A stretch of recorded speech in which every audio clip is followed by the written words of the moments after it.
Hey, what's going on? It's Pika. It is Wednesday night, you guys. Calling in from Singapore. I'm looking out the window at the moment, and the sky kind of looks like a brown color. It's a little strange. I've always marveled at the fact that midnight sky looks brown out here. It's very strange. I don't know if it's because of the lights or what, but damn sure look brown. I don't know.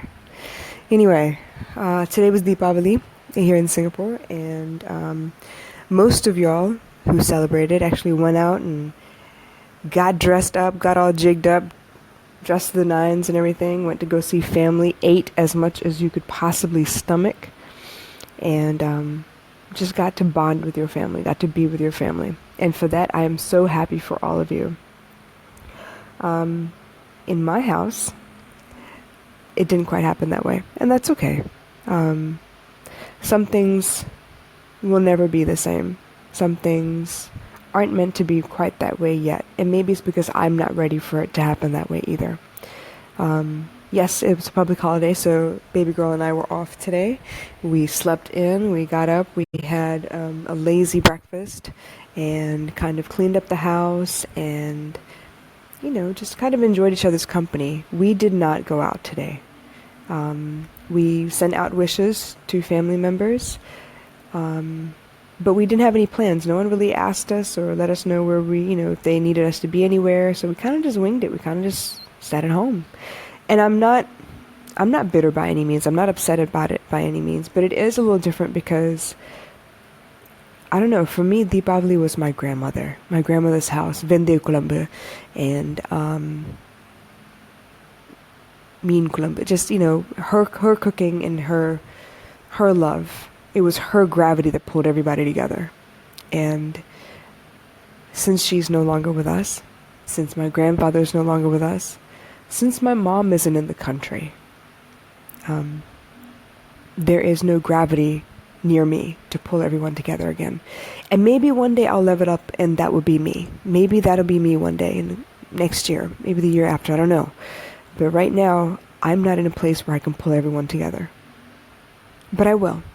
That'll be a goal for a later date. But today, it was just me and baby girl. And it was okay. It wasn't bad. Very quiet.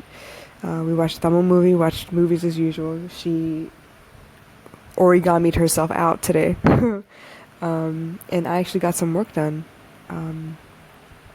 As you all know, I did set a goal for today. Unfortunately, I did not meet that goal, which is okay because I've been working on it. I started playing around with Photoshop yesterday, which I should have done a couple days before now, but I was so frustrated by the end of it yesterday that I was like, you know what, should I even be doing this? Maybe I'll just use Fiverr. But I did tell you that if I didn't have a logo by the 18th, which is today, I will probably seek out some help and see if I can get it done that way. I know what I want.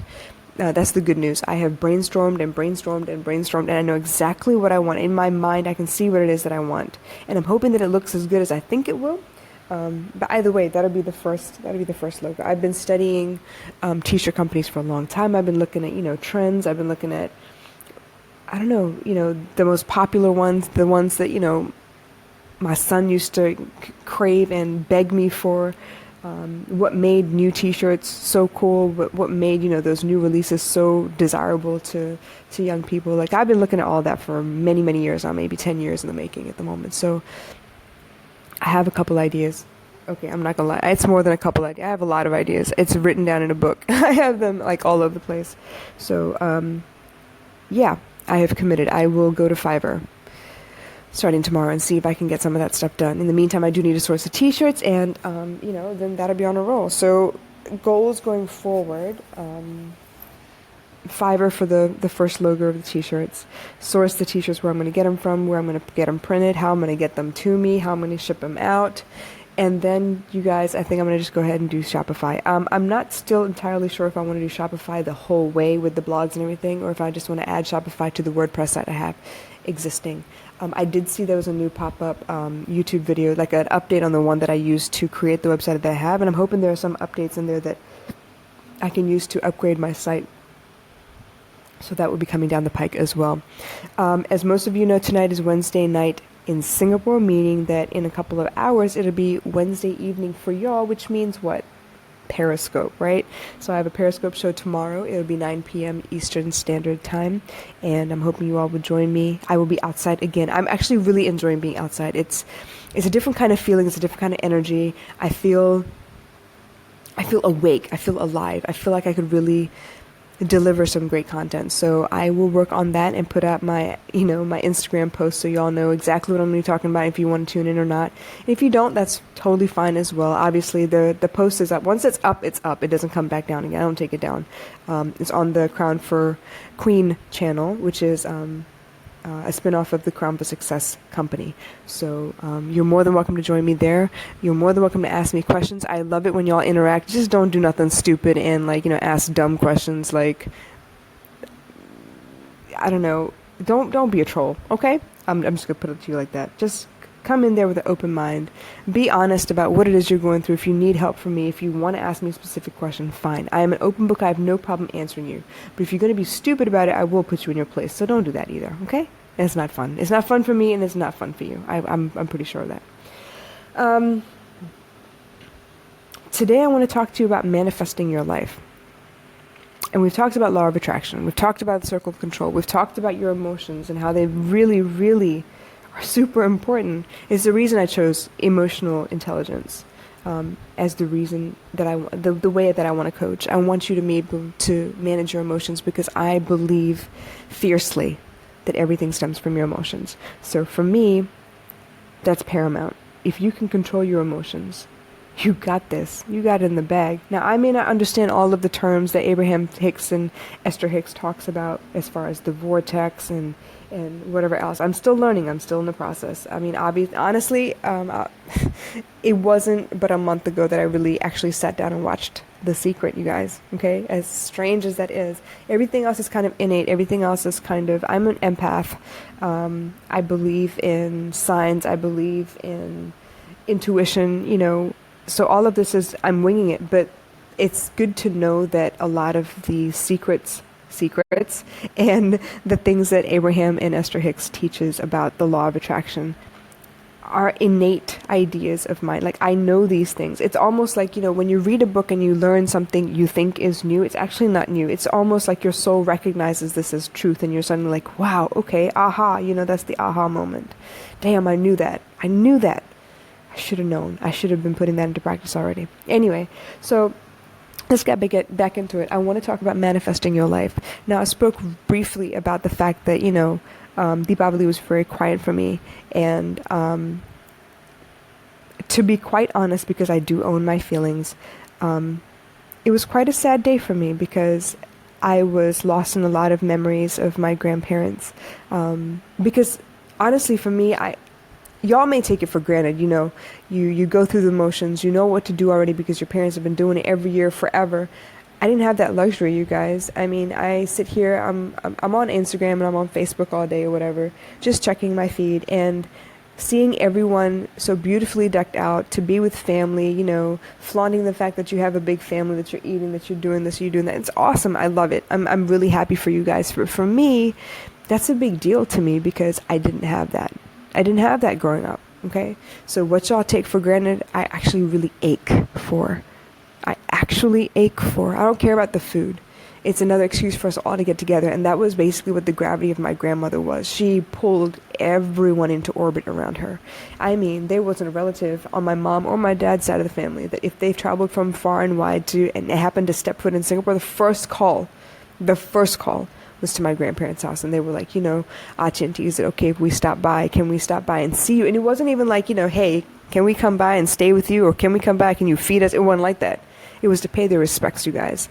They were like, can we stop by and see you? Because, we're here. We want to make sure that we, stop by and spend some time with you as well before we have to go. And that was one of those things I marveled at. I've only been back in Singapore for about 4 years. And before that, for 20 years, okay? 20 years I was in the U.S. And in the U.S., while I was there, it wasn't like Deepavali was a big deal. We didn't celebrate like, y'all celebrate here. It wasn't a public holiday, okay? We were lucky if anybody even allowed us to take off or whatever for Deepavali. We were lucky if people wanted to get together for Deepavali. Yeah? So what y'all take for granted, I ache for. I miss my family. This house is bigger than I need it to be. And I'm so used to having so much family in the house, and it is quiet. It's quiet and loud at the same time because that silence is deafening to me. Okay? Anyway, yes, today was a sad and long day. But part of me feels like, okay, I have myself to blame because thinking about this holiday coming up, this is actually the first year in the 4 years that I've been here that I wasn't working on Deepavali. Before this year, I was working in timeshare, and it just so would happen that, my manager maybe overlooked it or didn't think about it twice, or there was like a shortage of people. And me, I'm the first one to volunteer if someone calls out sick. I'm the first one to volunteer to pick up a shift, to cover a shift, to make sure that, the team is running well, to make sure that the guests are taken care of, to make sure that there isn't a shortage and that everyone suffers. If there's a shortage on the team, you guys, you don't understand. When the workload is divided and, displaced among the existing team members, if one of them calls out, that doubles the workload for everybody else. And that means that you get cranky faster, you slip details, you forget about things, you don't put in 100% because you're trying to cover someone else's shift. So anytime I got the chance, I covered another shift. If I had to pull a double, it wasn't a big deal to me because at the time, obviously, I had a maid, I had a mom, I had a brother, I had grandparents. My baby was taken care of. So if I had to pull the extra shift, that means extra money for me, right? So I'm gonna do that. That's just who I am. This year was not like that at all because it's a tuition center. They're closed on a public holiday. And guess what? I got today off. And while I did not celebrate Deepavali the way that everybody else did, I did get to just chill at home and really just take care of my baby and spend some time with her. I don't know if you understand. As a single mom, I feel very guilty about taking a parent from her. Okay? It was my decision to leave him. It was not my decision not to keep in touch. I mean, I try and I still don't get, he doesn't answer. But I mean, there's a time difference. I could go on. I could give him excuses all day long. He knows how to contact me if he really needs, and it's just really a matter of him reaching out. But I do make sure that I try, and I try in front of her because I need her to see that I'm not keeping her from him. That's not what I'm doing at all. Okay. Where was I going with this? As a single parent, I do get guilty. I feel guilty sometimes that I don't have another parent to help balance out the energies in this house. I mean, if I'm upset, and she has nowhere else to go. It's kind of like she has to deal with me being upset, and she has to wait for me to stop being upset, and then she can go back to being herself. And she really is affected by my energy. It's not that I'm trying on purpose to throw her off balance or anything.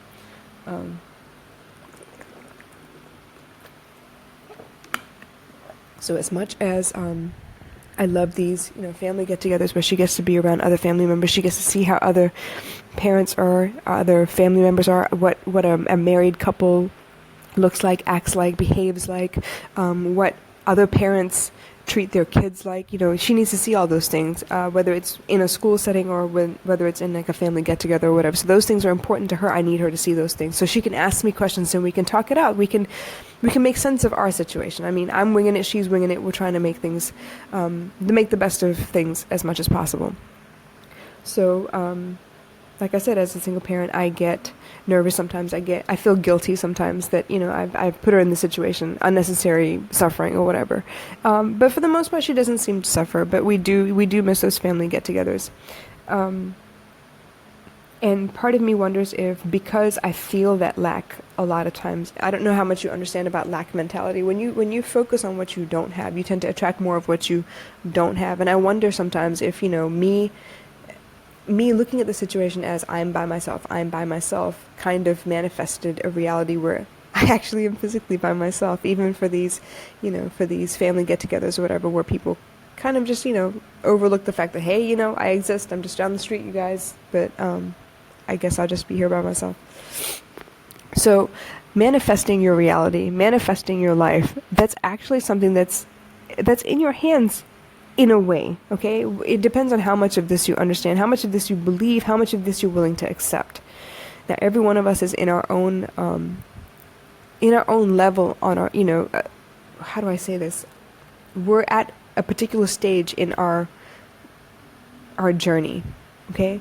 The journey obviously is to enlightenment, for us to fully realize the fact that we, as physical energy beings communicate with each other on an energy level.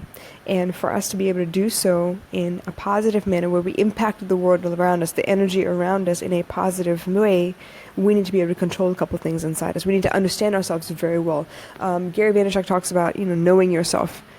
If you know yourself very well, everything else kind of comes easy. Making decisions becomes a lot easier to you. You don't have to juggle as many things. You don't have to think about so many things. You know what works with you and what does not. What you are willing to put up with and what does not.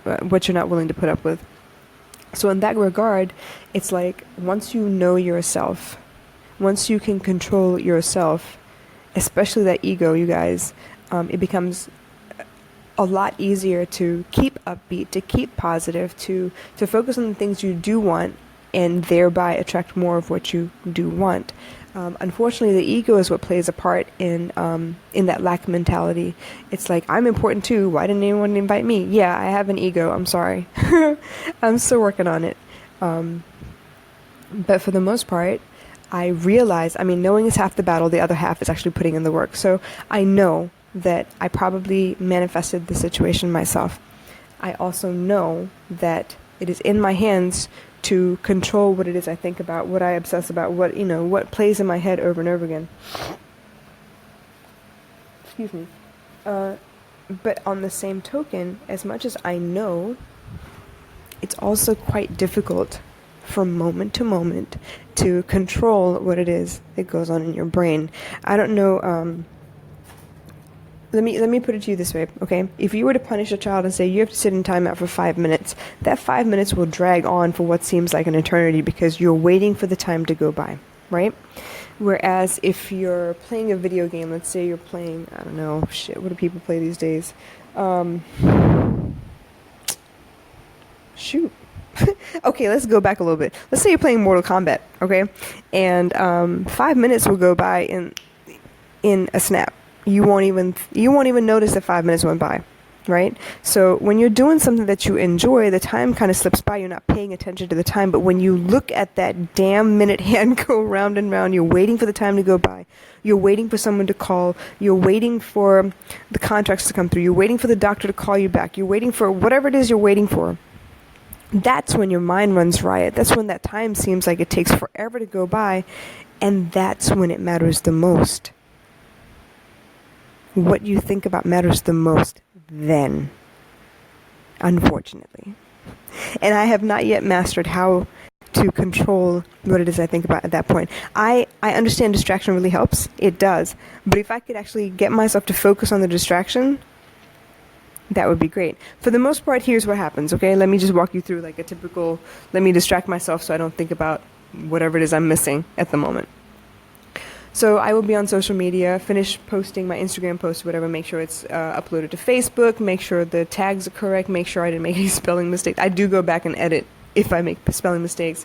I answer comments as much as I can if I understand them. If I don't understand them, I may just like it but not answer back. So go through all of that, and then I'm like, okay, fine, I can't look at social media anymore. I have this to work on. So for example, I'm actually working on a challenge, a 7-day challenge that I want to offer to the public and see if there is enough of an interest to continue with me. So I've been plotting my 7-day challenge, working out what it is I want for each day to be about, and I got through to day 5. Okay, 7-day challenge. I got all the way down to day 5, planning out exactly what I want my audience to work on, how I want them to, the recipe for how to get to where I want them to be. Like, you start at this particular place, you start analyzing what you're going through, whatever, blah, blah, blah, and then by the 7th day, you should have a better handle on your own awareness of your feelings. That's basically the end goal, right? So I got to day 5, you guys. I got to day 5, and suddenly I look up at the clock and I'm like, you know what? I haven't checked social media in a while. I should go check and see what so-and-so is doing. Oh, man. And then after that, I couldn't pull myself away. I could not pull myself away, and it was like, okay, this person hasn't showed up in I don't know how many hours. Let me see if they're here. And okay, they haven't showed up here either in so many hours. Okay, let me see if they're over here, because obviously I'm following them everywhere, right? So when I can't find them there, I go to WhatsApp. Are they online? No, they're not. Okay, fine. Was my message delivered? Was it read? You know, I'm obsessing about this stupid stuff. And then when I've checked everything that I could check, what do I do next? I look for signs. Oh yeah. It's quite the whirlwind at that point. So then I go through, for me, the signs need to be random. I can't go to a particular place and know exactly what I'm going to find there, because then it's not really a sign. It's like I'm directing myself to what I want to see. Okay? So it has to be random. So if I play, if I play one of my daily mixes from Spotify, because they auto adjust every so often, right? It's depending on how much music I listen to, which I consume a lot of music on my commute. So when they auto adjust, when I hit play randomly, I take the first song that comes up as a sign. It's very stupid, I know, whatever. It's what I do. I'm being totally honest with you. This is 100% just raw, unfiltered stupidity. So when the music works or whatever, if it works, great. And usually I can go back to what I'm doing. But if it doesn't work, the next thing I do is go to my explore feed on Instagram, and I'm looking for tarot cards with a meaning. And as much as I want to, I know what I want to see, but obviously it's random, right? So it depends on what actually happens to pop up. The first few cards that happen to pop up. And lately, I have had a lot of let go, retreat, focus on yourself, just a lot of those cards. And it makes me wonder, it makes me get nervous, because honestly, I'm dealing with a twin flame situation. Okay, I've had several times where the card pops up and reminds me, yes, this is a twin flame situation, and yes, this is what you've been waiting for, blah blah blah. But the other thing is, in twin flame relationships, you have a separation period. It's a given. Okay, it's a given. There is always a separation period. So right now, I'm in a separation period. So when I get these cards that say retreat, let go, focus on yourself, it kind of pisses me off, because it doesn't tell me what that other person is feeling. If that other person is okay, if that other person is, I don't know, whatever it is I'm trying to look for is really stupid. Okay, so basically I go off on a rampage, which is not good for me. It's kind of undone all of the work that I did do while I was focusing on my distraction. You get me? And because I am doing a lot of marketing on social media anyway, the fact that for social media will pull me back into this stupid rampage situation is more than I can bear, and it's harder to break than I thought, okay? I'm getting better and better. Honestly, I'm getting better and better. And just when I think I've got it under control, that person will pop up and message me. It's very strange. But anyway, so what I'm trying to say is I can manifest whatever I want, as long as I can hold on to the feeling of what I want. Okay? They say you only need 6 to 8 seconds to hold a thought in your mind for about, no, actually it's 17 seconds. You need to hold a thought in your mind for 17 seconds in order for it to manifest. And it's not going to manifest immediately, obviously. It's not going to suddenly materialize in front of you, but it will kind of come down the pike. It'll be in your pipeline of things that you've been manifesting, which also includes all that stupid negative stuff you've been thinking about. Does that make sense? It also includes all that stupid negative stuff. So as you go back and forth, I don't know if you understand this, but I was doing my course, the Robbins Madonna's training, right? And they're talking about this infinity loop that people get stuck in. Okay, so very quickly, let me just explain. The infinity loop basically is this, it's almost like a pendulum, swing from one extreme to the other. Okay, where you're either super sad because you're feeling a lack of whatever it is, you're missing something, you're upset about something, you don't have something, you feel very sad about this situation. And when enough time has passed and you suddenly don't feel like being sad anymore, you suddenly switch to anger, like, the fuck is this person mean even? I mean, do I even need this person? No, I don't. Why the hell am I spending all this time on this person? Why am I? And it swings from one extreme to the other. So as you get tired of one emotion, you kind of swing to the other extreme, and you kind of justify why you feel that way too. So unfortunately, I also get caught up in that infinity loop. It's very hard to break out of. And from what I understand from the training, there are two ways to break out of it. Some people turn to substances to numb whatever it is they're feeling. The problem with that is when you push down and use a substance to numb what you're feeling, once the substance wears off, the feeling comes back. It rushes you. It bum rushes you. So it's not like you actually exit the infinity loop. You kind of put it on pause for a little bit with that substance. Now, the other way to exit it, obviously, is to distract yourself, to actually get busy doing something. I mean, it could be raking the lawn, it could be sewing clothes, it could be cooking, it could be anything. So as much of a distraction as you can get doing something that is productive, okay? That's the best way to break out of the cycle, because then you're not focusing on the thing that you want or don't have. You're focusing on something else entirely. Sometimes what you need, according to Esther Hicks, is to ignore what it is that is your biggest problem and focus on something else so that the universe has time to kind of fix it. You know what I mean? If you can't get to a place where you are feeling that feeling of having accomplished what it is that you want, okay, so for all intents and purposes, let's say that I'm looking for this twin flame relationship to work out. What I need to be thinking about, or what I need to be feeling, is the fact that it's already done. It's finished. I've got it. I've got what I want. And I'm feeling that feeling of having what I want instead of focusing on what I don't have right now. Does that make sense? So if I can't do that easily, then obviously I need to not think about the opposite, which is going to manifest the opposite. So if I can avoid thinking about the lack of whatever it is that I want, then I can better manifest the life that I actually want. Does that make sense? So, this is why I chose emotional intelligence. In order for you to know yourself, you have to pay attention to your emotions. Those are the signs that you're looking for, actually. When you talk to someone, when you come into contact with a random stranger, and you know this from your own experiences, I'm sure. You come into contact with a random stranger, and everything will start off be like, hi, how are you? Okay, that's great. What are you doing here? What brought you to the Grand Hyatt? How can I help you? Is there something you're looking for? Any of those types of conversation starters or whatever, and it's innocent enough, there's nothing wrong with it. For example, let's say, somebody tries to hit you up in your DMs, right? They're saying, hey, and you allow the message to come through and you say, hi Beck, how can I help you? And then they start off by saying something stupid like, oh, send me nudes, or, oh, you're so gorgeous, your husband must be so proud. Like dumb stuff that has nothing to do with nothing, and you either have the choice of blocking them, all right, or meeting that stupid low energy with some low energy of your own. You could tell them off, which actually doesn't help the situation, doesn't make it any better, actually makes it worse. So when something irritates you, when someone comes into a direct conversation with you somehow, okay, there's always an exchange of energies. So if they're respectful, you feel respectful back.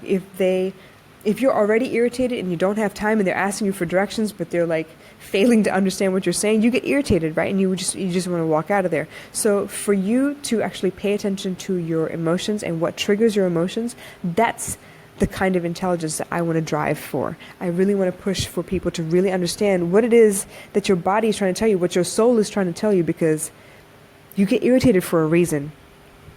You get upset for a reason. You get scared for a reason.